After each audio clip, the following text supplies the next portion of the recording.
Welcome back, everyone, to Critique Hour. I'm having a little bit of a difficult time running the stream. Stream should not be interrupted for any reason, but if it is, sorry, I'll try to get back live as soon as possible. Last week, 2 weeks ago, I had technical difficulties. And then last week, my tablet didn't work because I yanked my tablet out too fast from my desktop and broke my tablet because the wire was still attached, unbeknownst to me. So I ended up breaking the wire and breaking the tablet. Um, but all is well now, everything's fixed. And I am back. I have a new tablet driver, so there might be some weird little issues with it. I was having some bugs with it in my classes earlier. I'm going to try critiquing this piece again because it was the piece that I was having so many technical difficulties on. Uh, Sorry, just flossed real quick, force of habit. So I'm trying to just show you guys what I meant when I said the lighting and all that business from last time. So I really wanted to see the before and after myself. So before I get started, there go the bikers again, just on time. So to submit some stuff, so you see some stuff on my screen, you're like, how do I get my work up there on these YouTube videos? So you go to istebrak.com, you click on the Reddit icon, that'll take you to our Reddit, just like that, and you join and submit your work, and it will be critiqued. No nudity, no fan art. Try not to submit one sketch at a time every time you feel like sketching. Try to post a body of sketches so you're not flooding the wall. That's it, really. So, community challenge. The community challenge is forthcoming, meaning that it will probably be posted tonight, and it is a book cover. So we talked a bit about book covers a couple months ago, I guess. It will just be a narrative that I write myself. The post will be pinned at the top of the community, so don't worry about finding it. And the last assignment, and I'll talk about the details of that post when it's up. So we'll talk about what I expect, when the due date is, any rewards if it is going to be a reward-based challenge, just what type of what I expect, I guess. So what type of work, what type of research, thumbnails, all that stuff, how much work to submit along with your final draft, and when it will be due and when the next challenge will be, etc. Final announcement is Patreon. If you guys like these challenges, if you guys enjoy the classes, if you guys are having fun, if you guys are learning something and you feel like giving back, you can join at any of these tiers. If you want more educational experience with your tiers, you can join as an apprentice or an initiate on Patreon. The apprentice is where you get the critiques, where you get the assignments for homework, where you get brushes, where you get my PSDs, where you get access to our private Discord. So you get a real exponential spike in, not exponential, yeah, in rewards just for $10 more than the initiate tier. And that's just because I have I don't expect too much in response for a content exclusive content based community. It's not really a crazy subscription. It's not this one time payment of a small fee of $600 for an online pre recorded class or anything like that. I don't host that type of stuff. I feel like it's just highway robbery. I like building big communities. And if I do charge those bigger prices, it's one-on-one, you're paying for what you get. So private tutoring, those are the more expensive tiers if anyone's interested. And those are the, detailed, tailored custom curriculums, one-on-one, on-call, screen share, live. Nothing is pre-recorded, though you can record each session if you want for your own references with, recommended screen recording software. My private sessions are not Patreon. So a lot of people are asking me that. A lot of people are saying submitting form submissions from my website, asking for private tutoring sessions, and then asking for the Discord invite. They're not the same. They're completely different things. Private tutoring is one-on-one on call with me. A apprenticeship is in a group on Discord privately. So you guys do get your own exclusive community that you can build and submit homework to, and you get assignments from me, you get critiques from me, and of course you get all my other content as well, like my personal paintings, my video recordings of those paintings along with my commentary, and then the stream recordings for the critiques for the homework you get assigned, as well as other rewards like my paintbrushes and stuff like that as they happen. 2020 has been horrible for a lot of us, and I have not been feeling like an artist. I don't think the universe wants us to feel. I don't think the universe has enough resources right now to give artists. I don't think I get to be an artist this year. But here's hoping the end of the year is much better than the start. You know, good karma and all that for all of us surviving this. But I did submit some rewards recently for my apprentices for those interested, but if you want to join as just a watcher, I still call you guys watchers for that $1 tier. If everybody on Reddit joined as a watcher, we really wouldn't be so dependent upon other sources, and I wouldn't be worried about YouTube demonetizing. This stuff is not made for children or other shit like that. Other excuses they're using for not running ads on my channel, or running ads on my channel and me making zero revenue still. It's really very weird. I open every single YouTube video and there's ads, but I'm making zero income through YouTube now. Really, really weird. I mean, I was making like 100 every 2 months a couple years ago, but it's weird that that's gone down and not up, considering that I'm 50K more subscribers now. So this whole YouTube thing, it might just flop one day, and it might lead to some relocation of our community, at least through where my channel can be posted or is posted. But we'll see at that point what happens. But yeah, I'm 100K subs now. So that's it for announcements, really. I really appreciate it if everybody here joined as a watcher. It means the world that you guys that have my back, and you have this channel supported, and for posterity, for longevity, and I hope that the challenges coming up can get you guys more active in the Reddit community. And Portrait Studio is still on sale. It will stop. The sale will stop by the end of the month. So I promised you guys I would leave the sale on as long as this pandemic lasted, just because it's this real drop, 50% drop in the price, but it will go back up to regular price by the end of the month. So if anyone's interested in buying Portrait Studio for yourself or for anyone that you have until the end of August to do it, after that the price will go up, but it won't go back to the old price. I did promise a drop in the regular price as well. But yeah, that's been on sale since the start of January, since Christmas, and then everything went to hell, and then I just left it on sale. So let's get into the paint over today. Let's talk about interior lighting and the environment. So I'm running with this new stream style on YouTube. I'm sorry if I mess up and disable the stream for no friggin' reason. But let's get started. So what I was trying to do last time and failed because Photoshop kept crashing is, I hope it doesn't crash today. If it does, forgive my rage. I started off with a darken layer. This darken layer is really important for deciding on exactly how much general ambient lighting was available in the scene.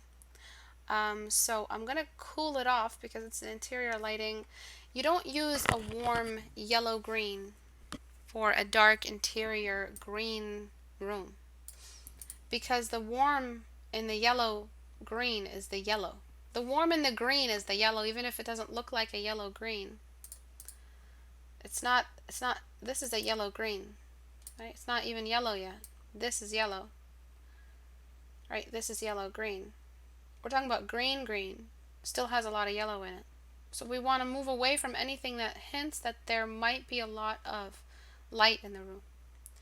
There isn't a lot of light in the room. It's daylight, and then we're using this general dark ambience because it's some kind of chemical lab or alchemical lab or something. I don't know. So we want to cool down that green that we're using to wash. That's why I washed it. So in blue, cooled it down. So that's why I'm not doing this to the green, because then it looks muddy, because there's such thing as dark yellow.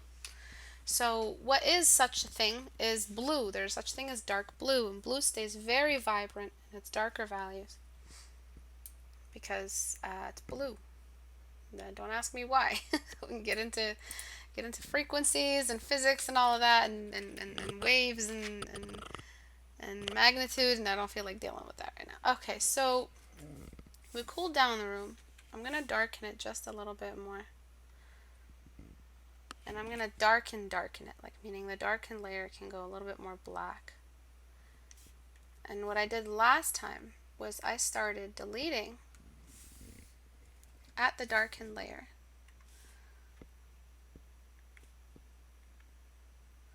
Because it was, so the perspective is a little bit off. I think that, yeah, it would stop right here and actually go a little bit further. So where I did it last time was probably wrong. And where we crashed last time was the lasso, so fingers crossed nothing happens now.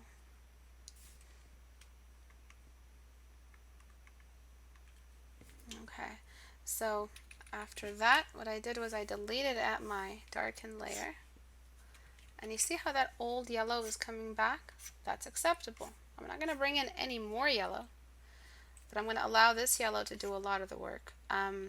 Last time I also didn't erase that much just because I wanted my erasing levels to layer, meaning I'm going to have another light come in. And this one is a bit trickier because the table is in the way. And I have to just,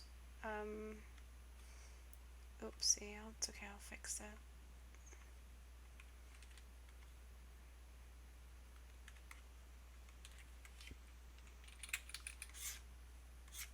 Because you see how these two layers now are on top of each other, this light layer and that light layer. And then finally I'll do this one. And what I was saying last time was that for the most part, what you're doing here in the foreground, I'm just going to treat it like one big pillar. I don't know what the heck this is. It looks like a pillar shelf, but I'm going to treat it as one big pillar. So, like it's like a article shelf, you know, with like vases and stuff in it and vials.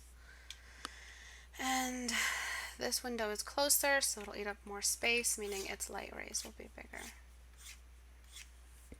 Okay. So we have some issues.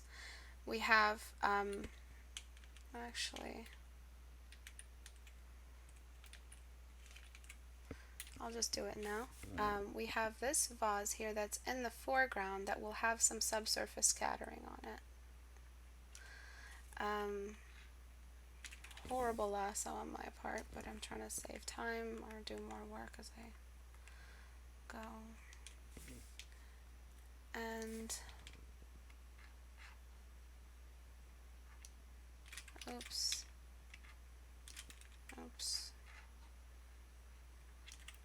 And you've got some other bottle here in the foreground.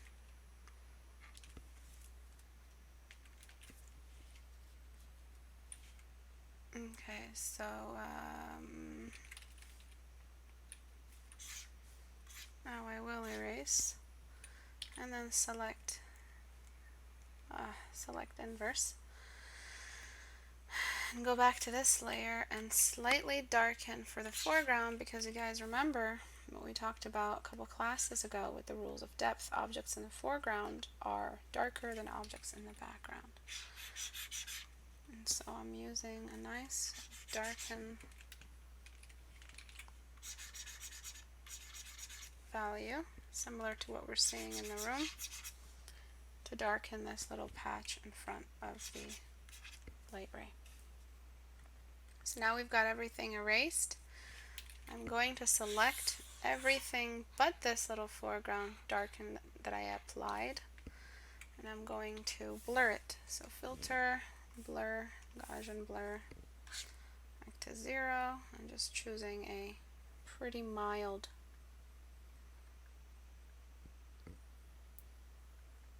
value here. Alright, I'm going to merge everything together. Add an image. And go back and start correcting some of these choices here. So my new tablet's settings are really weird.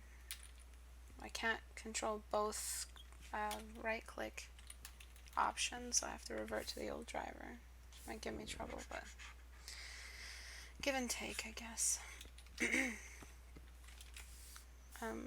So darkening that, and I'm going to delete at the top of the table because that wasn't something that this artist applied, and I want to delete basically pretty much all darken conditions on it.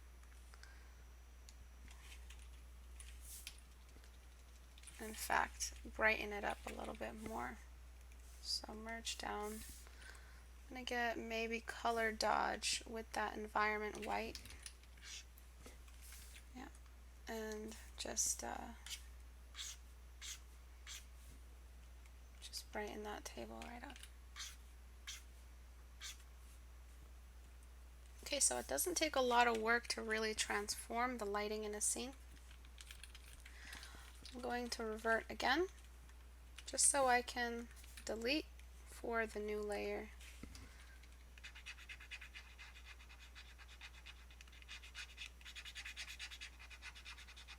Whatever shadows we need from that surface that we just applied. So these shadows need to extend a little bit longer.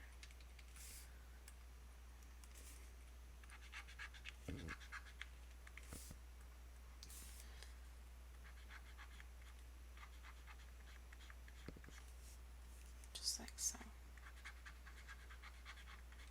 Alright. And then we've got some leftover lasso and stuff like that here in the foreground. And I'm not sure I understand why your table is, if that's the shadow of the table, that makes no sense to the environment, because light is like a vanishing point. So if I were to tilt this in such a way where, you know, it's not really a long shadow or a short shadow, it's just something in the middle, slightly leaning in the general direction that the shadow is pointing to, then it means the light is coming from up here. If I were to create the same vanishing point along where we're seeing this, you know, we would go a while before we actually see this cast shadow. Probably the cast shadow will receive somewhere there. You see how it's a general abstract rule of thumb where how to treat a light source like a vanishing point when it comes to quantifying cast shadows. And then this looks like it's a table with a little hole in the center of it, so it looks like we're actually getting light in between the table leg.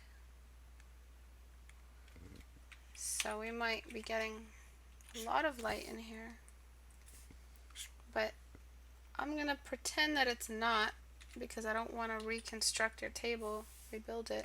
So I'm just going to treat it like the light is coming from the sides. Remember, the light is also coming in from this side. So that means the shadow will travel this way as much as it will travel lengthwise along the floor.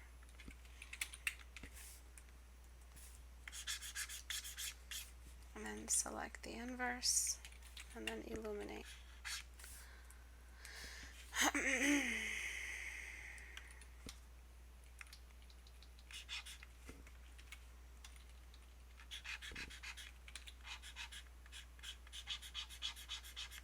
Just like so.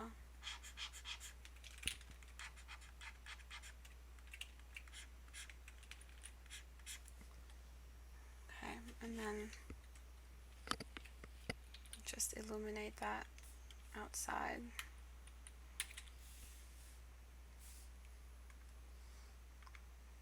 Just because it's not going to stay this dark along the floor.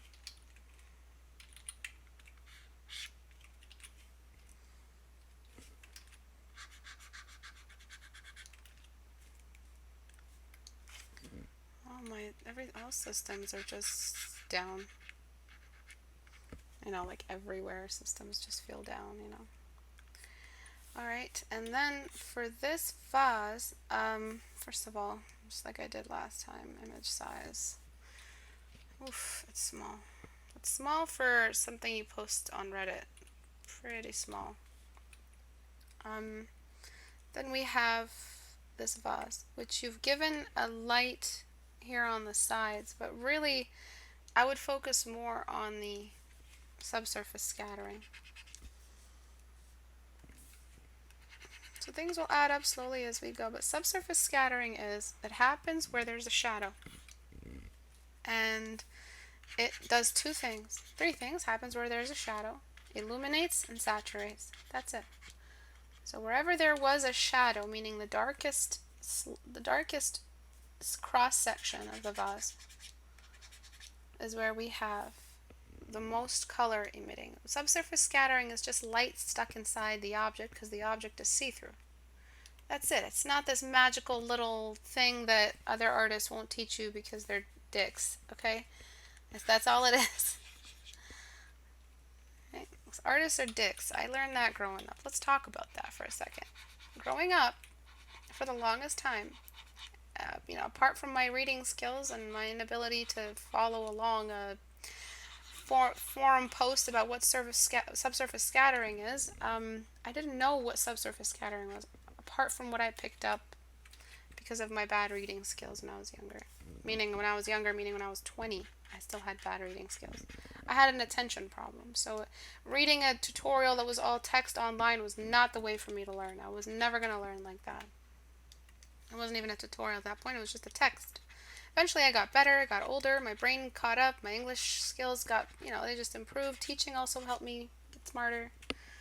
So I used to ask artists on their streams, hey, what's subsurface scattering?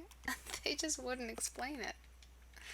So I'd like to say fuck you to all those artists who didn't explain it, first of all. Thank you for showing me that the world is full of assholes.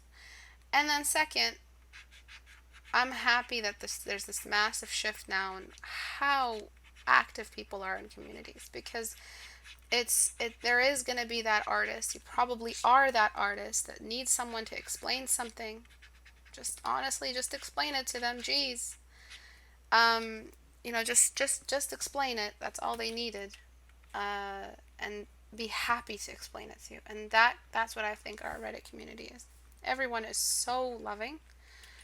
So giving everyone's just giving information away, and I love that because information belongs to no one. Knowledge of a craft belongs to no one. Meaning it belongs to everyone. So that's what I mean when I say, when one of the things why your drawings suck is because you don't have a community.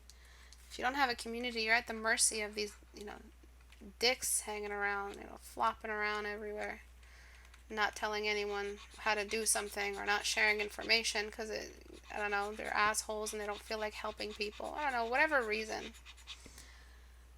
And then I want to do something extra and add another piece of information. For girl artists, it was even more scary back then, back in the day. Let's say, when I mean back in the day, I mean like version 3 of YouTube, back when I had 3,000 subscribers, back in the day when conceptart.org was still a thing and CG Hub was still a thing, those back in the day. It was full of a-holes. Back when the community was a Skype group. Alright, that back in the day. It was really hard for girls to just get help at being artists. And most of the girls ended up drawing pretty faces. Stuff like subsurface scattering we never worried about. And we were all at the mercy of a skin tutorial some DeviantArt artists would post. What we have become today, this well-oiled machine, is just phenomenal to me. Just testing my pen pressure. Because it's just so amazing how much information we're all sharing with each other these days.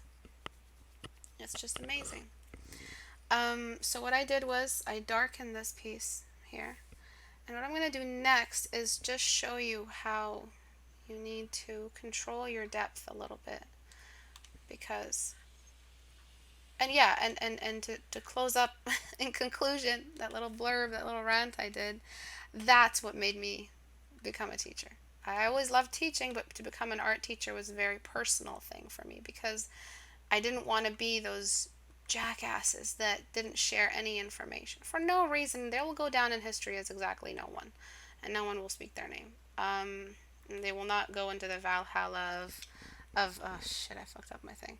Of of teachers or artists or whatever. Those jerks who would never, share kind of how to make a brush or what kind of brushes to use or would not even talk about where they got their brush sets from. People who never thought about making a video to help artists. Like it's just so mean. And when I was 16, God knows I needed that. God knows I needed a teacher. God knows I needed something. Um, why is the preview so fucked up? Um,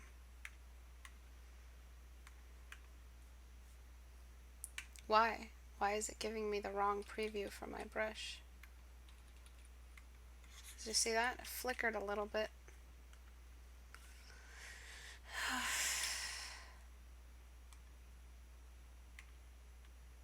Why is it doing that? Anybody know? Fuck you, Photoshop. Fuck you. Doesn't matter. I'm going to just. Oh, Jesus, son of Mary and Joseph. Look, now I put my brush back, and oh, it's the stupid fucking tablet. Oh, this driver sucks. It's still beta. So it's so stupid. The driver pen pressure, the driver pen setting overrode the Photoshop tool that was selected. The pen decided what tool I was on, even though I was not on the. Oh God. Anyway, so I'm using this environment color right here, this neutral, putting it on lighten, and I'm just trying to organize what's happening in the background and the haze there, and what's happening in the foreground, because objects in the foreground are darker, and the darkness there. Right? So now we have this really clean separation between, oopsie, I need to go back to select inverse. This really clean separation between middle ground and background, or foreground and background. And I'm just gonna select inverse again and just clean this up.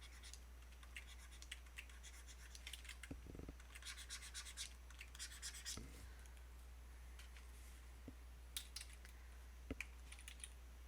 inverse.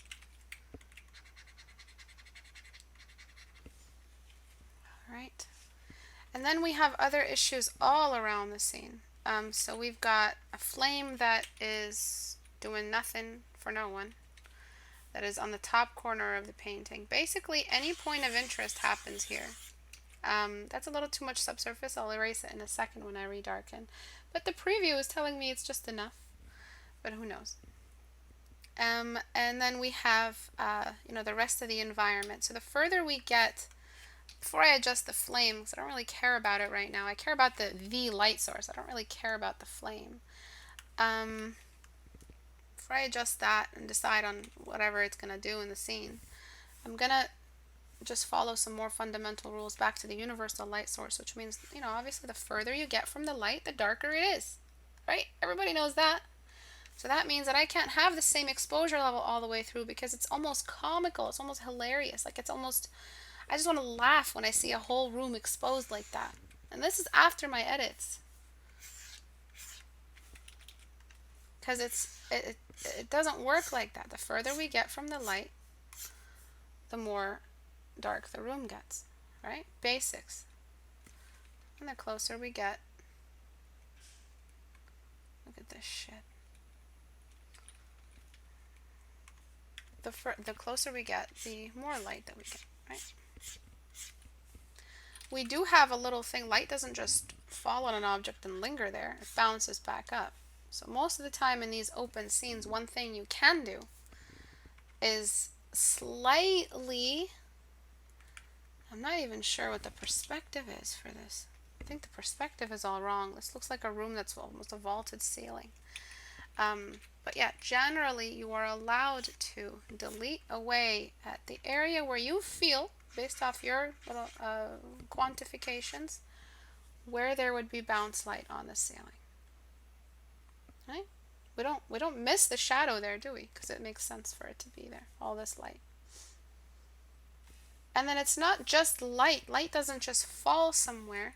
So I'm gonna just blur this. Light doesn't just fall or travel. Okay, light doesn't just travel. So we've just found two rules, two fundamental rules. Not the only rules, but two of the many.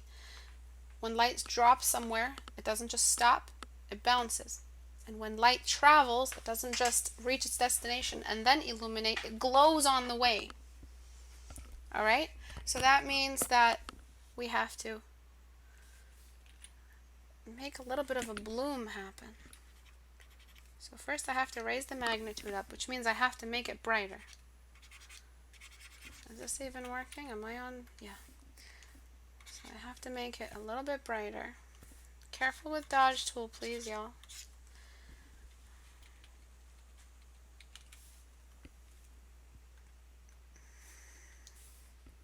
Honestly, what's going on? Still, I thought I deselected. Okay, doesn't matter.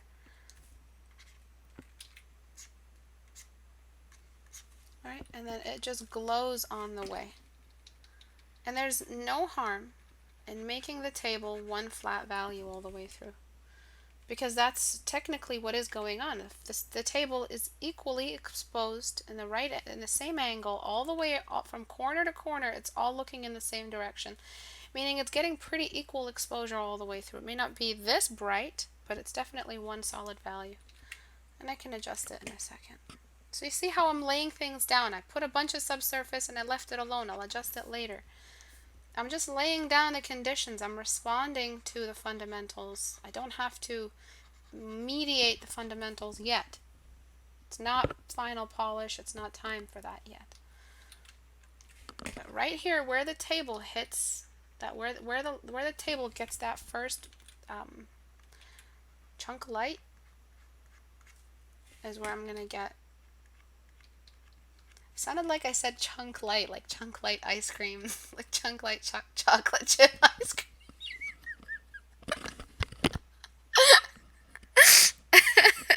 Chunk light chocolate chip.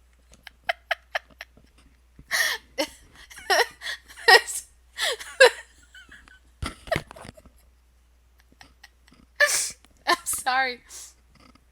While I talk, there's like this. I'm not even gonna describe it. But I'm always trying to talk faster than never mind. So this chunk light ice cream right here from the light, as soon as it hits the top surface and bounces back, it starts to glow. There's a bloom. So let's take a look at the difference. So before, on not responding to the light. A lot of paintings stop here. All right, let's get past the chunk light ice cream.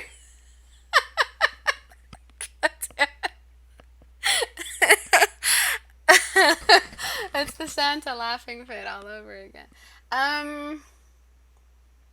Let's get past this. So a lot of paintings stop here. A lot of paintings keep going and address the conditions of some fundamentals. So they keep pushing the fundamental, the qualities even further. Oh, well, light doesn't just stop. It travels. It doesn't just travel. It blooms. It doesn't just bloom. I don't know, whatever's next. I haven't gotten there yet.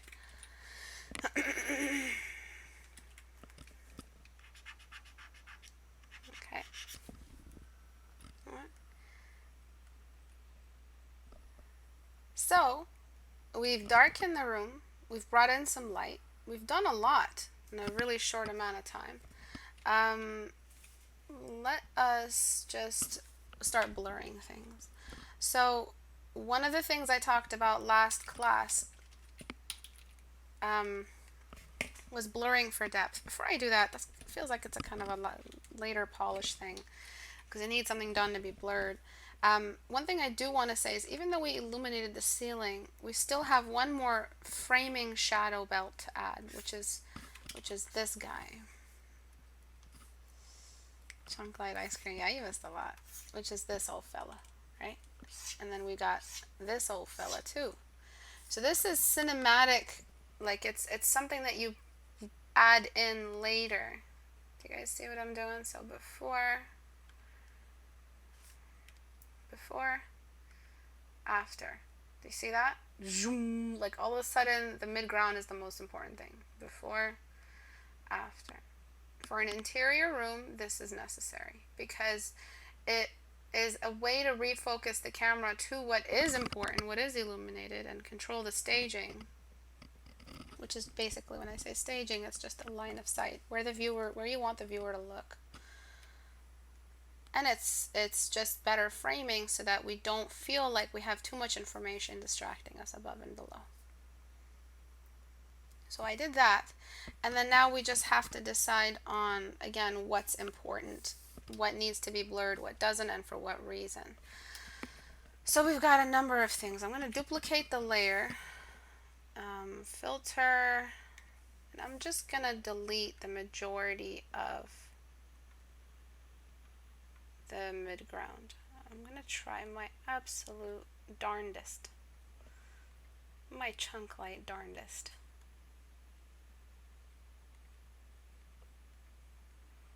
Chunk light chocolate chip. Okay, alright, so I separated that. And then I'm going to separate these little fellas, which is why I wasn't really done with them. You know, it's you gotta layer the fundamentals. You know, you gotta just take your time because they just keep adding up. So we erased part of the ceiling, but we redarkened some of it. So we just take it one fundamental at a time. It's never going to be like this. For real? Really? I'll show you. Select inverse. I think you got me, but did you? What's going on, guys? Oh, okay. All right. I think I got it. I think I got it. Yes. No, I can't seem to figure this out in my head at the moment. Let's see. Select inverse. So we can't do the table yet. Just give me a second. I'm just having a little brain fart. So it's the outside. Right. It is the outside that needs to be outlined, which means yes. Yeah. See, that way I didn't lose my lasso. See what I'm saying here, man? Y'all can't even fathom what this brain do. Alright, so I'm gonna delete that. I've got these two guys separate from each other. They should be blurred at the same degree because they seem to be in the same area, but I'm not sure. That's a pretty big vase if it's as big as this thing. So the reason why I interpreted it as a something filled with liquid, which means that it's either it's a green vase that's green glass or it's filled with green liquid. If it's filled with green liquid, it means only half of it is wherever there's green is green subsurface and everything else is just room temperature color. So filter, blur, Gaussian blur. And what I'm doing is blurring the foreground object. It's not going to be a clean blur because there's stuff behind.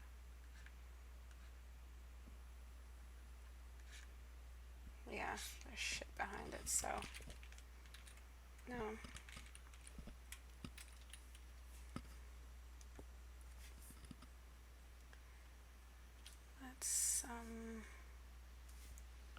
Let's fill that up with just more room temperature.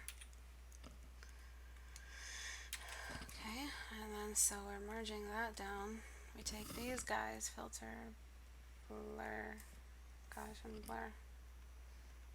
We're just running them through a filter. blur so they look like they're in the foreground, which is not happening right now because there's a fucking layer behind it.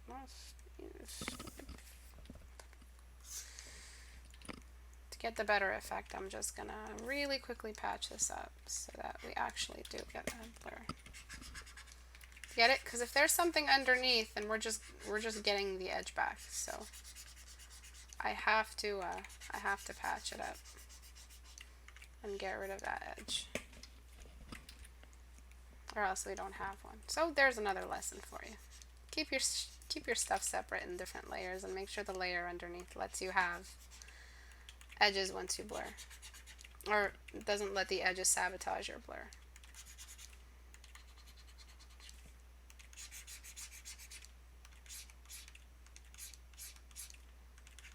Basically, I'm just continuing random areas just so that that edge, when I blur it, doesn't freak out.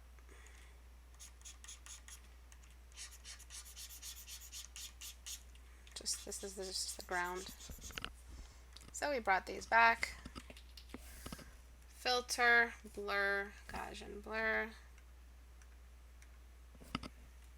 And I blurred the wrong scene. Filter, blur, Gaussian blur. Alright, that should make a little more sense. So this is now blurred, this object in the foreground. I mean, this is a full-on lens blur, so we've refocused. See how it feels like, oh, it's easier to look in the midground now. Oh, look at that. Because the foreground has like a cinematic blur, a camera blur on it. And you don't have to blur this much, but there are artists that blur this much. Looks good. But you can always just take some of it away. Okay. As for the rest of this detail here, so, you know, what you want, what you don't want. Do you want the table to be this bright? Is it even that kind of reflective marble? I mean, there's so many, you know, things you can do. So what I did last time was I kept some of the table as brighter, and I just let the table reflect some of the light, which was another thing. Maybe it's glass, maybe it's some kind of glass polished surface.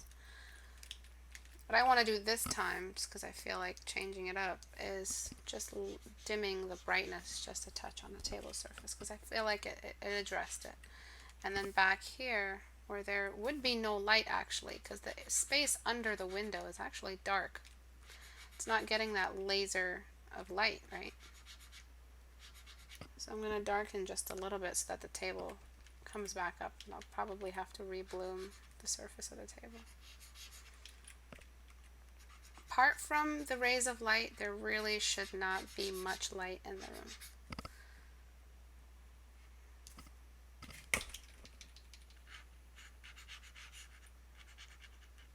Okay, and then there's this thing. So we blur both the background and the foreground. Alright, so you got more shit that needs blurring over here. I'm just going to go ahead and select outside of it, which is what I could have done last time, but I didn't really want to risk blurring this little stem in the window. But let's blur the foreground, most immediate foreground piece right here. Okay, and then this bit in the background shouldn't really be challenging the focal point, which is the light and the table. Who here, raised by show of hands, who here has trouble knowing what the focal point is? So there's different ways to remove focus. If you guys remember the triangles that I drew a couple classes ago, they are all different ways of making something look far away. Blurring isn't the only way. Blurring is one way. Other ways of making something look like it's far away is to use less small brush work. So what you've got here is you've got a lot of large brush work. The best way to remove small brush work is by smudging. Smudging is not like blurring. Smudging is when the details are kind of not easy to see. It's not a uniform blur or something to suggest weakness in the eye. Blur is weakness in the eye, and smudge, I would say, is the fact that the object is just too far away to entertain any kind of detail. So I don't like smudging because it's actually really, it's an artificial way to paint with large brush. You know, it's not a replacement for actually going in there and finding a large brush way of painting what you painted here. Any way other than using a small brush, because we really shouldn't be able to see all these spindly little things. And if it's a rough ritualistic type of sketch on the wall or some kind of alchemy thing, it should be pretty, if it's like a chalky thing, I'm saying, if this is a chalkboard, or I'm not really sure what this is. I'm not sure what is going on here. Are those tiles? Is that my handiwork here? Did I like smudge this? But whatever it is, it should not be so detailed. It should be somewhere here. What you had before was like almost stringy. I hate stringy brush strokes in a painting. They're so cheap. They don't do anything. Especially if they're outside of the focal point and they don't really have a lot going on. I feel like it looks more like chalkboard right now, which is actually really cool. And then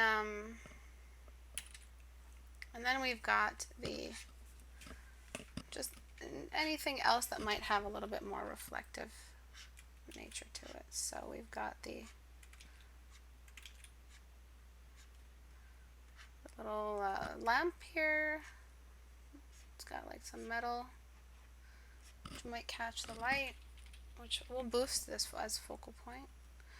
The bloom, which I didn't bring back. The bloom, it just means the glowing of the light. And then I just want to start correcting, color correcting. So anything that's a shadow will get cool tones on top. And anything that is in light will get richer, greener tones. So this green, I'm going to use it over here. I'm not sure if that's the best green really, but it looks like it's a green room. They're probably going to call it the green room in the book or game. I'm going to the green room. Anyway, filter, blur, Gaussian blur, Gaussian. Alright, nope. No. Alright, I'm gonna just smudge. Hopefully that'll pull it off. Just don't want that bar of light to be too intense. And then this chair isn't exactly back there and it isn't exactly foreground, so we can give it one step in between foreground and back there. You understand? So we can make it a little bit darker so it stands out. This little gaming chair here.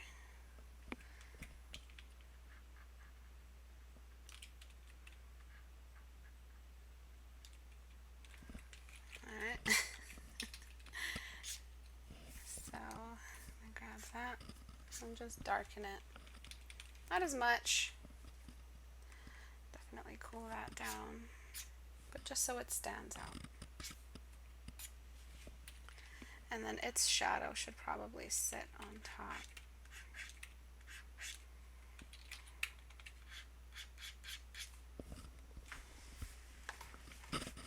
Just like so. This thing here looks like it is also a glass vial, but it could be anything else. And then this is what I mean by it being fluid. So I'm going to choose the environment color, which is what I meant by when I said room temperature. And I'm going to use it on this object here. It could be just the pale white, the object. And if that's glass, that means that glass will have color shown right through it.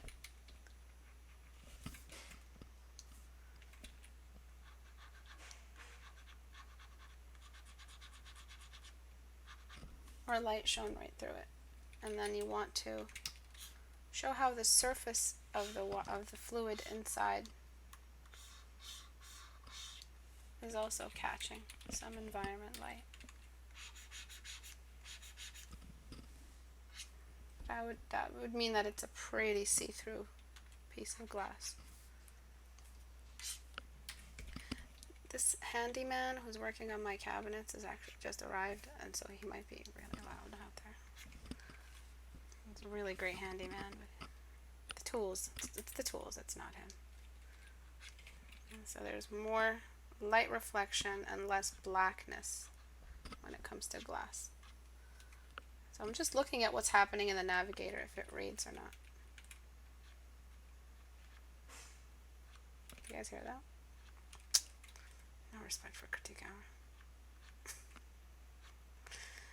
Right, and that's if you wanted to turn it into some kind of dispenser or something.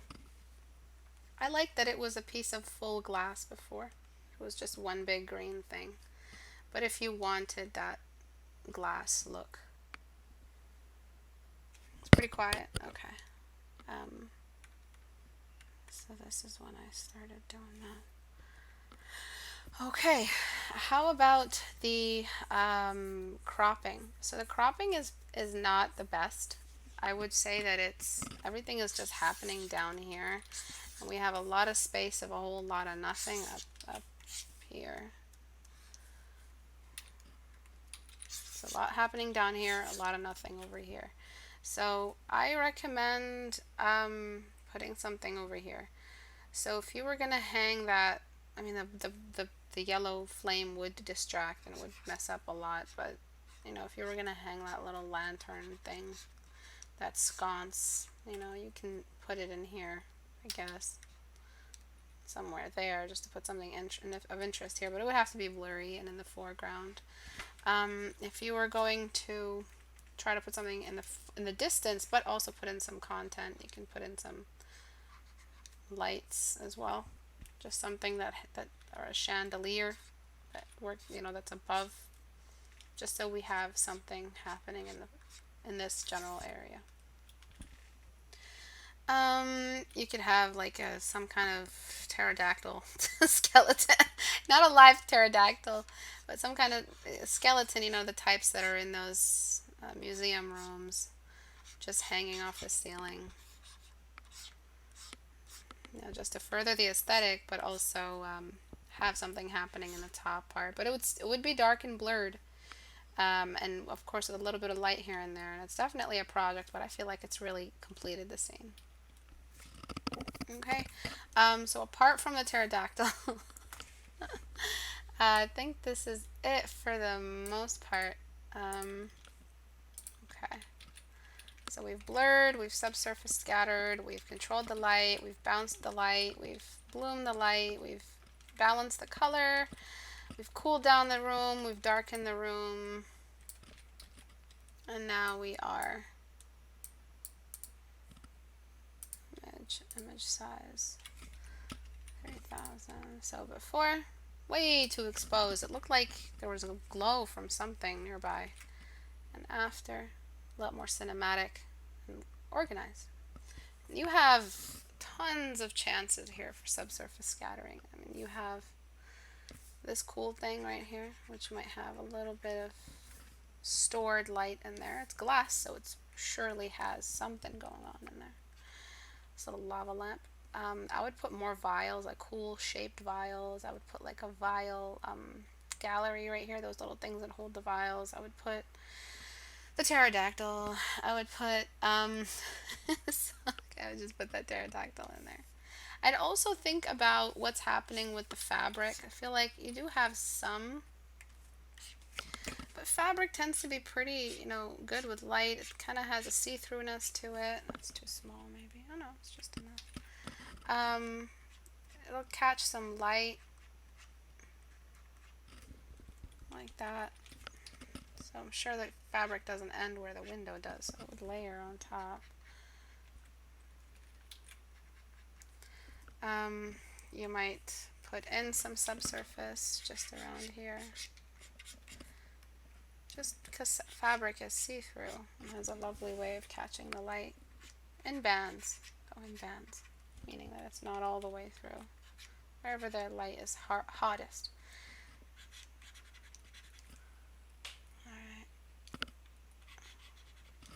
all the way in. And you can change the color. It does not have to be green at all. I mean, we can just desaturate. Maybe there's no color to the fabric, but we still have the see-through nature. It doesn't have to be subsurface scattering. I think that's it for the most part. Does anyone have any questions? Here's gives 2 sentences of art advice. Instantly feels lighter. Wiser. Me, here's Istebrak, get 2 sentences. Yeah, unfortunately, questions out of the scope of the current lesson. What question? What kind of computer specifications are needed for Photoshop to run smoothly when digital painting? I can answer it topically now, but I feel like, yeah, going into detail would be a whole other session. You just need a new computer, I think, is the best thing I can say, or a new central processing unit. I'm not kidding around. I'm not making guesses. I know what I'm talking about. You also need to get more RAM, because Photoshop is very, very hungry for RAM, and you need SSD. So right, Abu? SSD. So if you just get a better drive, is it CPU? No, it's drive. So you get a better drive and more RAM, your Photoshop should run like butter. All right, you don't need a crazy graphics card. You don't even need to buy a new computer. You can just buy the parts, and it's actually really easy. In fact, baking is more complicated. Baking cookies is more complicated than putting parts into a computer, believe it or not. Because baking, everything can go wrong. Whereas in a computer, you don't have to cook anything at the end. You just have to plug and play, and that's it.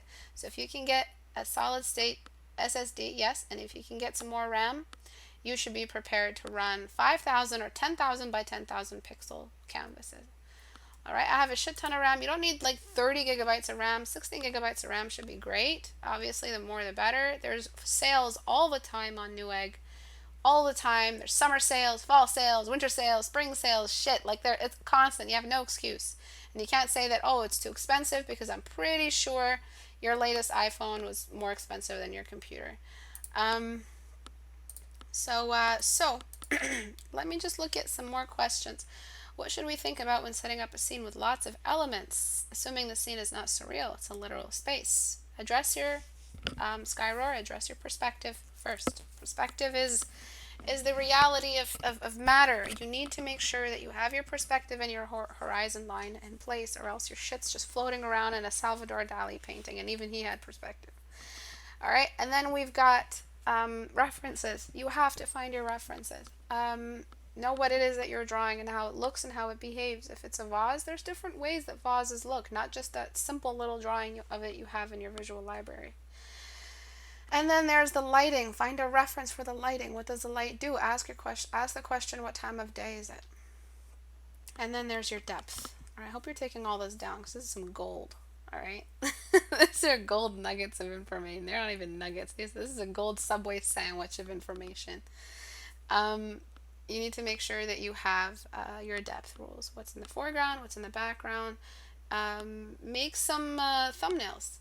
Make some, some stuff for that. Like, prepare what you're going to be, where you're going to be placing everything, what it is you're placing, the perspective for it, the lighting, and everything else I mentioned.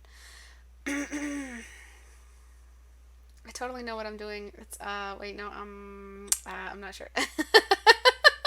I tried. Do you think adding more lights to the sconce would be detrimental to this piece? I think so. But if you had to have it, maybe put the sconce in the foreground, just don't light it. I mean, the guy's not at home. Obviously, the guy's not home. So just turn the light off. I do want to make one adjustment. This entire area feels a little bit washed out, and what shadows does is it just drops everything, but only the black. By the way, this is a valid thing to do, by the way, in a painting. You can do this. If you can do this and you don't miss what we just blacked out, that means that you can crop it. Okay? See. That means that you could have cropped it this whole time. Okay, so all of this, it just seems so unnecessary. No, not 100. And you can do it with the brush. You don't have to do it with friggin' burn tool. But all right, I like the crop version too. Feels like you're peeking through a hole in the room. Yeah. Sorry, I hiccup a lot when I have oranges for some reason. And then I'm gonna just do it with brush tool instead because dodge tool is so volatile, man. Okay. See that shadowing right there? You always want to feel like you're peeking into the story. Always. You always want to make your viewers feel like that. Another thing you could have done, and this is crazy sauce. You guys ready for the crazy sauce? You could have darkened everything but whatever the light rays are. Alright? So, that's a little bit too dark. And then obviously more over here. So you could have done this as well, which is wonderful drama. A little bit more mystery, a little bit more... what's that game where you wake up and you don't remember anything and that evil creature tries to grab you by the foot? Amnesia. Amnesia. Okay. Alright, so, yes. Yeah, amnesia is daily life. Thank you everyone for joining today. If you guys learned something, please join me on Patreon as a watcher. I really appreciate the support. It leaves me independent. It leaves me, makes YouTube generally and its constant noose around my neck pretty relevant, and I don't have to feel like I need YouTube, which is unfortunate. We do need it, and it's unfortunate that we have to deal with all of this crazy monetization stuff, but art is my life, art is what I do, and if you guys want to support me, you can on Patreon, and there's a lot of educational material in exchange for that. The community challenge is upcoming. It'll be a book cover. I hope you guys enjoy it. I cannot wait to see what you guys whip up. My patrons just completed it a month and a half ago, and I'd very much like to see what you guys do. I might adjust it to make it more community friendly. I mean, it's not that it has anything lewd in it or anything. It's just a really long wall of text, which I might shrink and make it more easy to interpret with higher or lower skill levels. Really. So I don't really... I mean, if you're not ready to do an illustration, I don't expect you to join a challenge. It's called a challenge for a reason. But I try to incorporate as many of you in it as possible. Thank you all for joining. I'm sorry that I have not responded to all the questions. I will see you guys on Thursday at 5 p.m. Eastern Time. I'm happy to be back. I feel great. I hope it stays like this. I'm really freaking sick of delays and technical problems in 2020 altogether. I hate when people blame the year, but this year really, it stands out. I'll see you guys on Thursday at 5 p.m. Eastern. Bye, guys.